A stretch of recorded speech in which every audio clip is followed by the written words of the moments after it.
Okay, ladies and gentlemen, I'm back today with another edition of Felons Talk. And yesterday I left off with my murder case in Atlanta. And let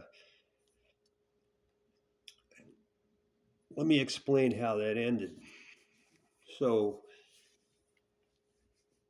first of all, they put us in a segregation unit and they indicted us for murder, and you had to go to court for that.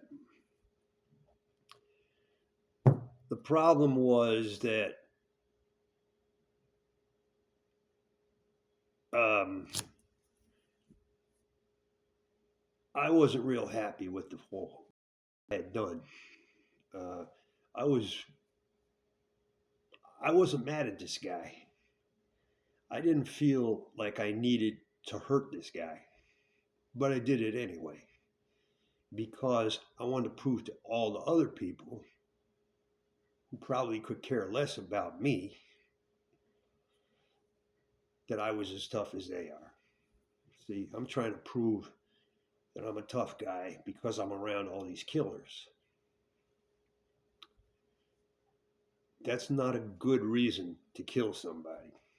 If you have a conscience, you should never kill anybody uh, unless you really feel the need to do so. Like, for instance, when I told you about uh, the black guy in Los Angeles, Hercules, when I stabbed him, I was trying to kill that dude, you know, and I wouldn't have been unhappy if I had killed him uh, because he pissed me off. He gave me the feelings of rage that made me want to, hurt him. And I acted on those feelings. Another incident would be New Orleans. I had this guy. Me and him were friends, and he tried to hit on my girlfriend. This led to a fight, and the fight led to me having feelings of animosity toward this guy. Like, I think he violated me. I thought he violated my trust by hitting on my girl, and I wanted some revenge because I ended up with a black eye, you know. And the reason I ended up with a black eye is because when I was fighting him, my girl grabbed my arm, so I couldn't throw a punch. And so while she's got my arm, he punches me in the eye.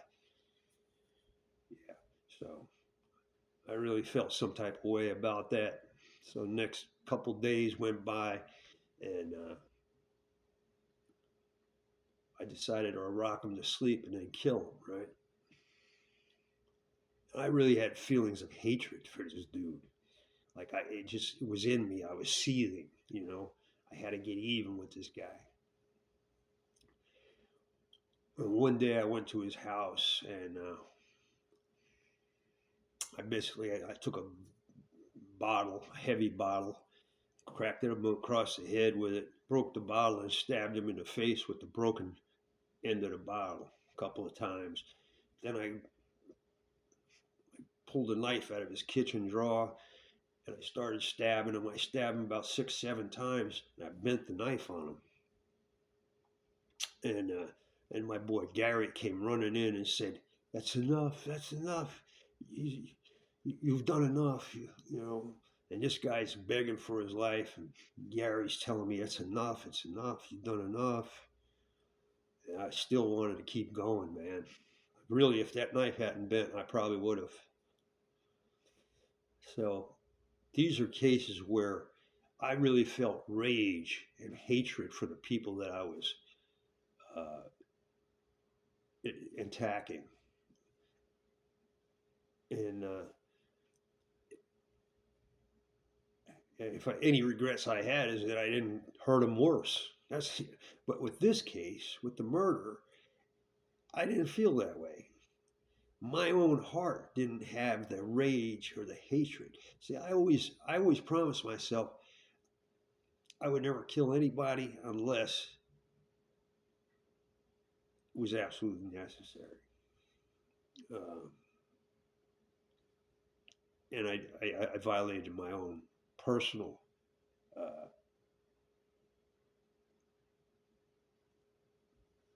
way of doing things. And so I live with some guilt and regret for what I did.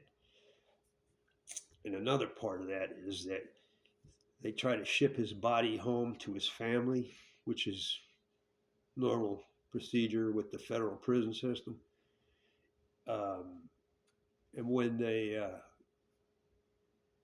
tried to send him home, his family said that they didn't have enough money to give him a decent burial. So they had to bury him behind the prison. And that's how you, it's called Boot Hill. It's behind the back wall of the federal penitentiary. It's a little graveyard for people who are deceased in prison who don't have anyone to claim their remains. I mean, the feds will send the body to you free of charge, but it's up to you to take care of the burial arrangements. Some people don't have families to do that, or the families don't have enough money to do that.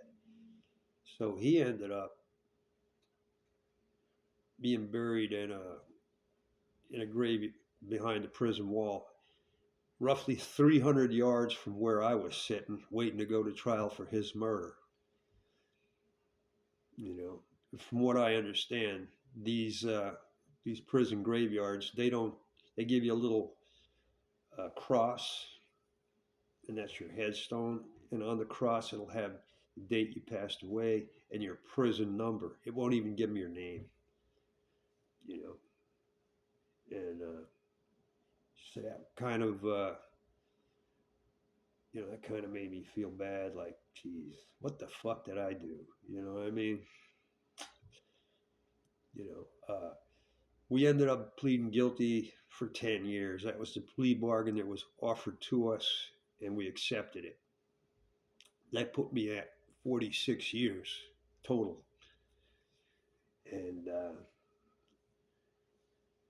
so my co-defendant and I, we went to the Marion Control Unit, we got out, this and that.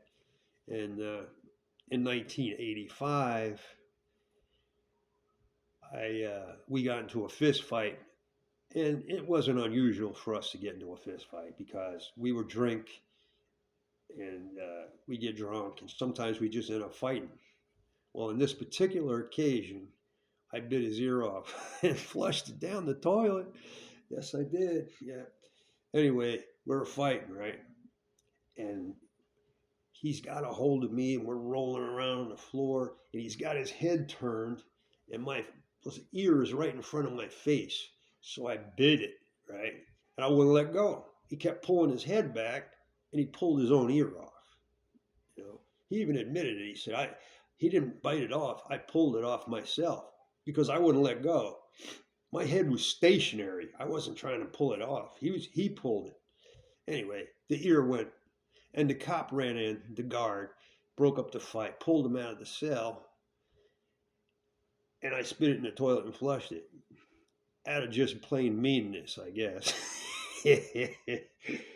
Anyway, these fools took the goddamn toilet off the wall. Like, why would you even waste your time doing that? You know what I mean? Like, the ear is smaller than a turd. Do you not think the turd's going down? Of course the ear went down, right? The ear was already in Ohio by the time they took that toilet off the wall, right? And I got locked up for that. And they charged me with maiming, M-A-I-M, maiming a person, which was when you take some part of their body and rip it off. Something, I guess that's what it's called. Anyway, I ended up spending another 4 years in Marion for that. And while I was in Marion, my co-defendant passed away from throat cancer. All right. And everybody was busting my balls saying, oh, no, he didn't die of cancer. He died of rabies. You gave him rabies, you motherfucker. You bit his ear off. Anyway, so they were just busting my balls, Anyway, yeah, he was never going to get out of prison. And shoot, that's been a long time ago, man. That's over 30 years ago, 40 years almost. Yeah. And my last stabbing happened in the free world. I was on a methadone clinic, and across the street from the clinic, everybody would congregate, and there was this little gang of street people who liked to, they thought they were tough. So the guy that ran the little street gang, he was like this little thug, and his thing was he liked to intimidate people. He was like, I've seen. I generally try to stay away from people like that. You know what I mean? But you know, somehow, man, he found his way into my life that day. Okay. I happened to have a box with a couple of computers that I was trying to sell in the box, right? Brand new computers. And there's a lot of fences in the area. So I was trying to sell no one the fences. Make a long story short, this fool comes up, takes the box out of my hand, puts it on the ground, and steps to me and says, "Next time you're around here, you better have something else for me." What? What did he say? Anyway, I reached in my back pocket. I had a switchblade. Let me say this, I don't usually carry a knife. I had that knife, but I never carried it. I never carried it with me. Um, for some reason, I did carry it that day. And I believe that fate wanted me to teach this guy a lesson. I believe that, fate, God, whatever you want to call it, made me put my knife in my pocket that day because they wanted me to teach this fool a lesson. He was a ballsy little motherfucker, let me tell you. When he said that to me, I said, "Sir, what are you doing, man? I don't even know you, bro." And as I'm talking to him, I'm reaching in my pocket, clicked the knife, and buried it right through his stomach, all 5 inches. Blood shot up my arm, right? And I'm looking him right in his face, and he was shocked. I mean, at first, like you could see he didn't know what happened. He wasn't even. It took him like a second to. Oh, he went. He he stabbed me. He and he turned around. He was going to try to hit me with this. He had a bicycle tire. He used to steal Michelin bike tires from people. These people with these fancy high-end bikes, the tires on those bikes are worth like $1,000. So he would steal these tires. Anyway, he was going to try to hit me with the tire. Okay, so I know I just stabbed him really bad. I buried it all the way up to my, my hand hit his stomach. The knife went all the way through his stomach, 5 inches deep. I'm getting the fuck out of here. I turned to run, and somebody hit me. You see that right there, scar? That was laid open really bad. And then somebody else hit me in the head with something that was apparently metal. This was all caught on video. I found this out later. And it tore my scalp off my head. It was pretty serious, cosmetically speaking. And I booked. I ran across the street into a drugstore, Rite Aid over there across the street, right next to my methadone clinic. And I take the knife and I throw it behind a bunch of like shampoo bottles, on the shelf. I get blood all over everything. They had to have a hazmat come in the fucking store and clean the place up. I'm assuming. I wasn't there. I'm assuming they had some kind of like hazmat come in, with all that blood. And as I throw the knife behind these bottles, I look and there's a fucking camera looking right at me. I'm, I'm caught, right? No matter what happens, I'm going to jail, right? Uh, within within a second or so, cop runs in the store. He says, "Come on out, sir. You're gonna have to come out." All these people in the store are scared shitless. They don't know what to think. Uh, I'm bleeding. There's a commotion outside. These people are they're they they want to get me out of the fucking store, right? So I said, "Listen, man, I'm not going out there." I said, "A bunch of guys out there trying to jump me, you know." Cop said, "No, we got a lot of police out here. Nobody's gonna let you get jumped." I said, "All right." I come out. Now I'm mad now, right? I'm fucking fuming mad.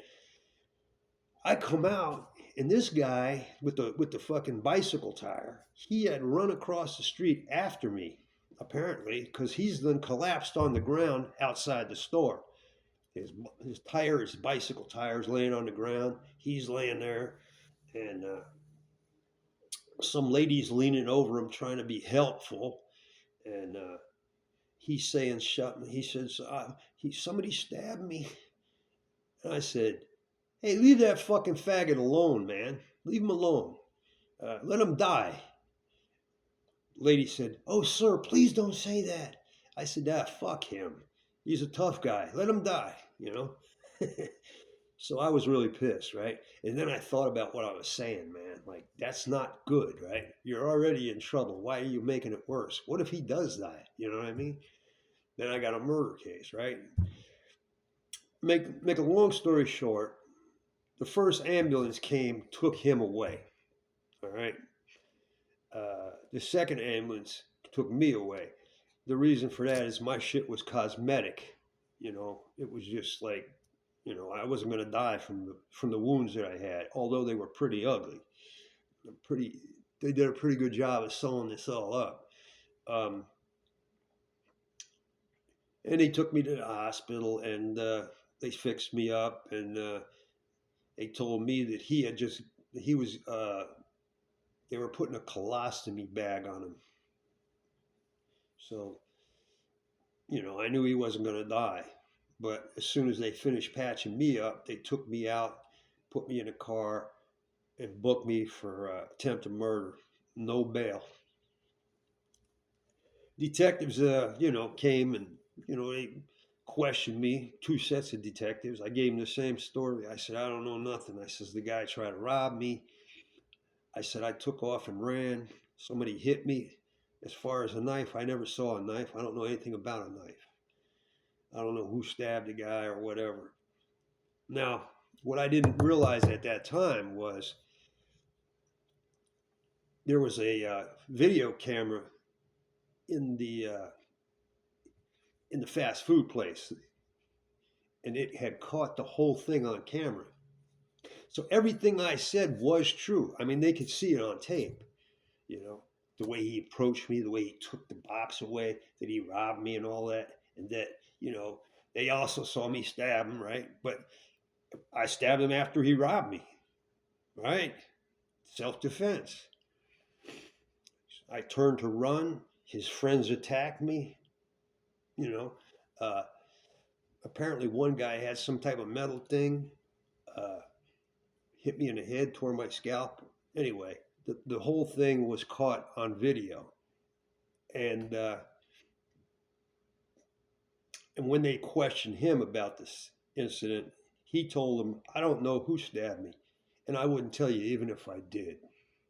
So he played it like a tough guy, and I appreciate him doing that because they ended up letting me go. They dropped the charges, and how's that for luck? And that wouldn't have helped. That wouldn't have happened here in Philadelphia. If this had happened here in Philadelphia, I'd probably still be sitting in jail. But anyway, I mean, they might end up throwing the case out, but it wouldn't have happened as quickly as it did there. So yeah, and that was my last stabbing incident. I think I was 61 at the time that happened. But I don't look for trouble. I mean, I really don't. I'm beyond looking for trouble. I'm just an old man now. Uh, so I'm going to close this for today, and tomorrow we'll have another uh, episode in the life of a convicted felon on Felons Talk. Please do not forget to hit the like button and to subscribe. Thank you very much. I'll see you tomorrow.